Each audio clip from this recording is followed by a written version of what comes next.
예수님 탄생 때의 별자리 성탄절을 한번 찾아보려고 합니다. 앞에 보는 화면 중에서 오른쪽 아랫부분에 보면은 이걸 한번 켜보겠습니다.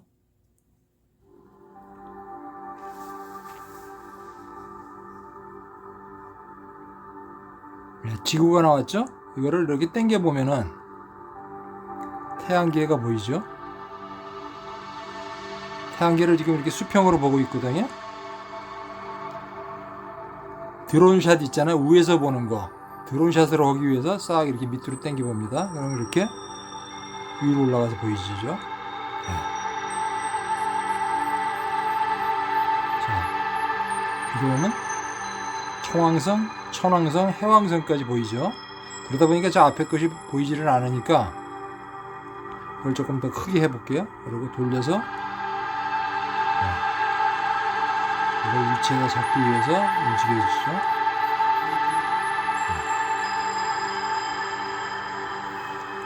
자, 우리가 보고 싶은 거는 지금 행성이라고 그러잖아요. 행성이라는 것은 육안으로 식별할 수 있는 그 별을 보는 걸 원하는 거거든요.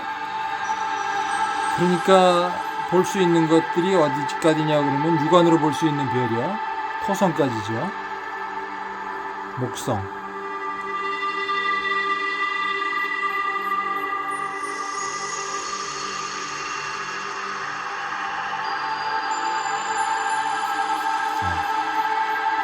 조금 줄여야 되겠네요. 토성까지 지금 보이죠? 토성이 보이면 지구가 안 보이고 지구를 보이게 하면 토성이 안 보이네요. 화면이 작아가지고. 어쨌든 뭐 그렇다 치고요. 지금 시간을 한번 변경해 볼게요. 오늘이 2023년 12월 18일이거든요. 여기 지금 연도에다가 클릭을 하고 이쪽에 있는 메타스로 이걸 이렇게 화살표에 있는 눈금 표시를 위로 이렇게 당겨주면 돌아가기 시작합니다. 위로 올라가죠. 우리는 지금 과거를 찾고 싶은 거니까 세워야 되겠죠. 그리고 밑으로 이렇게 당깁니다. 밑으로 확 당겨버리면은 거꾸로 돌죠. 거꾸로 도는 거예요. 자, 이런 식으로 해가지고 예수님 탄생 때까지의 별자리를 한번 보도록 하겠습니다. 너무 느려요. 지금 이렇게 갔다가 언제 2000년을 가겠어요? 좀 빨리 당길게요. 더 빨리. 1980 더 당겨야 되겠네요.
It is the night of our dear Savior's birth.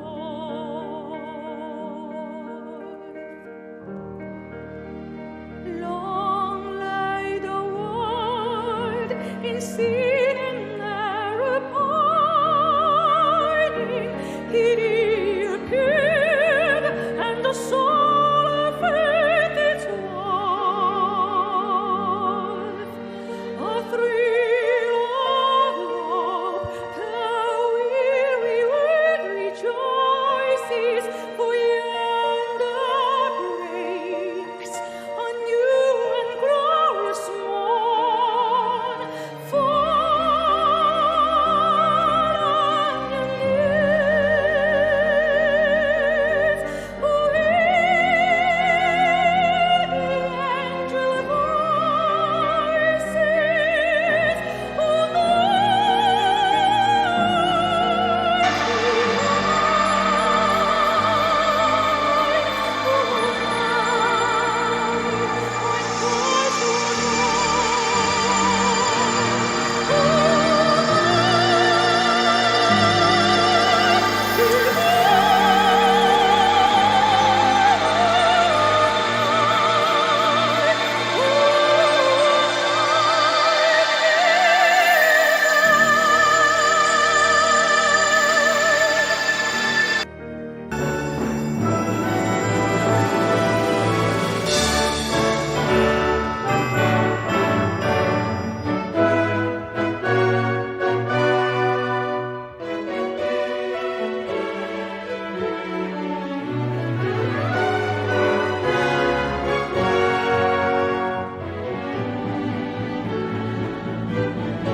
크리스마스는 그리스도의 크라이스트와 예배라는 매스의 합성어입니다.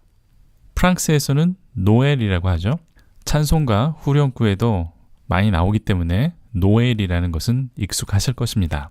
또 스페인어로는 나비다라고 하는데 펠리스 나비다 여러분 많이 들어보셨을 것입니다. 그리고 이탈리아에서는 나탈레, 독일에서는 파이 나우텐 이렇게 말하는데 그 외에도 크리스마스를 칭하는 여러 가지 다른 단어들이 있습니다. 1. 크리스마스의 기원. 유럽에서는 겨울이 종교적으로 매우 중요한 시기였습니다. 특히 북유럽 사람들은 혹독한 겨울을 잘 지내기 위해서 여러 가지 중요한 종교적 의식과 행사들이 역사적으로 많이 있었습니다. 특히 북유럽 스칸디나비아 지역에서는 12월 21일은 율을 기념하는 날이었습니다. 율은 북유럽 전역에 고루 퍼져 있었고 특히 게르만 민족의 토착 겨울 축제가 되어서 11월부터 1월 초까지 2달 동안이나 이어지는 축제가 계속됩니다. 지금 사전에 율이라고 치면 크리스마스라고 나오기도 합니다. 율은 여러 가지의 의미와 행사가 있었지만 그 중에서 가장 중요한 의미는 새로운 태양이 시작된다라는 것입니다. 인간의 농사에 필요한 태양신이 이제 새롭게 태어나는 것인데 그것을 기념하기 위해서 각 가정의 아버지와 아들들은 커다란 통나무를 가져와서 불을 태웁니다. 이렇게 나무를 태우다 보면 불꽃이 튀면서 나타나는데 그 불꽃은 새해에 태어날 돼지나 송아지를 상징한다고 합니다. 그래서 불꽃이 많이 일면 더 풍성한 한 해가 되는 것이죠. 북유럽에서 율이 왜 중요하냐? 겨울은 춥고 혹독합니다. 겨울에는 농사를 지을 수 없기 때문에 먹을 것도 많이 없습니다. 겨울은 삶과 죽음의 경계를 넘어야 하는 시기이기 때문에 종교적인 의식과 믿음이 많이 있었던 것이죠. 그럼 따뜻한 이탈리아나 남유럽은 어땠냐? 로마의 경우 겨울에는 사투르날리아라는 토성, 세런이죠. 그 토성을 기리는 날입니다. 토성의 신은 농사의 신이었습니다. 한 달 동안 이어지는 이 농사의 신의 축제에 음식과 음료가 풍성한 그러한 축제의 시기였습니다. 또 로마 사람들은 새로운 태양력이 시작되는 동지에 로마의 아이들을 기리는 유벨날리아를 지켰습니다. 이때가 12월 25일 정복할 수 없는 태양의 신 미트라의 생일을 축하하는 날이기도 했습니다. 이 크리스마스 제정의 종교적인 배경. 결국 크리스마스는 로마 태양신 미트라의 생일을 기념하는 날이 예수님의 생일을 기념하는 날로 바뀐 것입니다. 이러한 사실을 알고 있는 분들이 많이 있습니다. 그렇지만 왜 유럽 사람들이 태양신 미트라의 탄생일을 예수님의 탄생일로 바꾸었는지 그 종교적인 배경을 이해할 필요가 있습니다. 북유럽 사람들은 앞에서 말했듯이 율을 지켰고 그 시기에 남유럽의 사람들은 미트라를 기념했습니다. 이 둘의 공통점은 태양과 동지와 관련이 있다는 것입니다. 이때 북유럽 사람들은 가축에게 먹일 것이 많지 않았기 때문에 대부분의 가축을 이때 잡아먹기도 했습니다. 그러면서 겨울을 났죠. 그러니까 삶과 죽음의 경계선에 대한 이야기가 잘 통하는 시기였죠. 또 생명을 상징하는 빛, 태양이 바로 성경의 예수님과도 아주 잘 맞아 떨어졌던 것입니다. 빛으로 오신 예수님과 생명의 빛 예수님, 그리고 삶과 죽음이 율기간에 기념하는 빛의 개념과 맞아 떨어졌던 것입니다. 또 로마의 태양신 미트라도 기독교의 개념을 끼워 넣을 수 있었습니다. 그러니까 성경에 말씀하시는 빛 대신 예수님과 생명을 주시는 예수님이 그들의 개념과 아주 잘 맞아 떨어진 것이었죠. 그런데 예수님께서 태어난 날을 기념하려고 보니까 성경에는 예수님의 탄생일이 없었습니다. 그래서 만들려고 생각해 보니까 3월 25일이 예수님이 수태된 날로 지키고 있었습니다.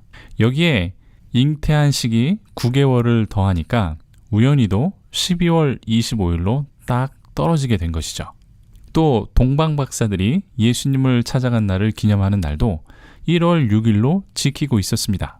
그러니까 예수님이 12월 25일에 태어났다면 예수님의 수태일과 동방박사가 예수님을 찾아온 날과 자연스럽게 딱 맞아 떨어지기도 합니다. 그렇기 때문에 토착 종교의 새로운 종교인 기독교로 대처하는데 아무런 문제가 없었던 것이죠. 3. 예수님은 언제 태어났는가? 결론은 모릅니다. 성경은 예수님의 탄생일을 말씀하지 않기 때문에 모른다가 정답입니다. 당연히 마리아의 잉태 시기나 동방박사가 찾아온 날도 모르는 것이죠. 그리고 기독교 초기에는 예수님의 탄생을 기념하지 않았습니다. 초기 기독교는 부활절이 가장 중요한 명절이었습니다. 왜냐하면 당시 유대인들은 생일을 기념하지 않았습니다. 때문에 예수님의 생일도 기념하지 않았고 생일을 기념할 이유도 없었던 것입니다. 성경을 근거로 예수님의 생일을 추정은 해볼 수 있습니다. 예수님께서 태어나시고 밤에 양을 지키던 목자들이 예수님을 찾아옵니다. 이 사실을 볼 때 예수님께서 태어난 시기는 겨울이 아니라 봄이나 가을로 추정이 됩니다. 겨울은 우기기 때문에 밖에서 많은 활동을 하지 않습니다. 우기가 끝나고 풀이 자랄 그 시기, 봄에 또는 가을에 아마 양치기들이 밖에서 양을 치었을 것이라고 추정을 하는 것이죠. 크리스마스는 4세기경, 그러니까 예수님이 탄생하신 이후 약 300년이 지난 후에 기념하기 시작했습니다. 그러다가 교황 율리우스 1세가 주 350년부터 12월 25일로 선택한 것입니다. 로마의 사투르날리아의 축제, 태양신 미드라의 생일을 기념하는 날로 대치가 된 것이죠. 그 후 432년에 이집트에 유행하기 시작했고, 그 후 100년이 지나고 영국에서는 6세기 후반부터 크리스마스를 지키는 유행이 시작이 되었습니다. 4. 크리스마스 폐지 운동. 오늘날도 크리스마스가 이방 종교에서 온 것이다. 성경에는 예수님의 탄생일이 없다. 크리스마스는 잘못된 것이다. 이러한 주장을 하면서 크리스마스 폐지를 외치는 분들이 종종 있습니다. 그런데 크리스마스 폐지 운동은 새로운 것이 아닙니다. 17세기 초 종교개혁이 활발하게 일어나기 시작할 때부터 크리스마스를 기념하는 방법이 개신교에서는 달라졌습니다. 그 중에서도 영국의 청교도들은 크리스마스의 기원이 잘못되었다는 것을 지적하면서 크리스마스를 지키지 않았습니다. 그리고 1645년 청교도가 영국을 점령했을 때 타락한 영국의 종교를 개혁한다면서 잘못된 크리스마스를 폐지하기도 했습니다. 그렇지만 크리스마스 폐지는 그리 오래가지 못했습니다. 얼마 후 찰스 2세가 왕위에 오르고 대중들의 요구에 따라서 다시 크리스마스가 회복이 된 것이죠. 이러한 청교도들이 1620년에 미국으로 건너와서 그들의 신념에 따라 크리스마스를 기념하지 않았습니다. 이러한 영향으로 1659년에서 1681년까지 보스턴에서는 크리스마스를 기념하는 것이 법적으로 금지되었습니다. 화면에 보시는 것이 그 금지령인데, 크리스마스를 기념하거나 크리스마스의 정신으로 선물을 주고받거나 서로에게 크리스마스 인사를 하고 또는 크리스마스를 상징하는 옷을 입으면 벌금을 5실링 낸다, 이렇게 선포하고 있는 법령입니다. 반면 같은 미국이지만 같은 시기에 남부 정착지 제임스타운에서는 마음껏 크리스마스를 즐길 수 있었습니다. 그러다가 청교도의 영향력이 떨어지고 1870년 크리스마스는 미국의 연방 공휴일로 선포가 되죠. 5. 크리스마스를 바라보는 비판적인 관점. 지금도 기독교 내에서 크리스마스에 대한 논쟁은 종종 나타납니다. 그 중에서도 크리스마스에 대한 비판적인 시각은 다양합니다. 성경에는 예수님의 탄생을 기념하지 않는다, 이러한 원론적인 입장이 있습니다. 또 크리스마스의 기원은 로마 태양신의 탄생일이기 때문에 폐지해야 한다, 이러한 청교도들과 같은 입장이 아직도 목소리를 내고 있습니다. 그렇지만 대부분의 기독교인들은 그렇게 비판적이지는 않아 보입니다. 크리스마스의 기원이 이방 종교에서 시작되었다는 것은 찜찜해하는 경향이 있습니다. 또 비성경적인 것을 기념해도 되는가? 또는 그래도 예수님의 생일이라고 기념하는 것인데 뭐가 큰 잘못이 있겠는가? 기독교 내에는 큰 갈등은 아니어도 뭔가 깨끗한 느낌은 아니다, 이러한 경향이 있는 것 같습니다. 크리스마스를 바라보는 기독교인의 관점은 크게 세 가지입니다. 예수님의 탄생일로 전적으로 받아들이고 지켜야 한다, 이러한 입장이 있고, 아니다, 우상의 탄생일을 성경에도 없는 기념일로 지키면 안 된다, 이렇게 폐지론을 강하게 주장하기도 합니다. 반면 크리스마스는 지키되 그 기원은 잘못된 것이라고 인정하는 입장입니다.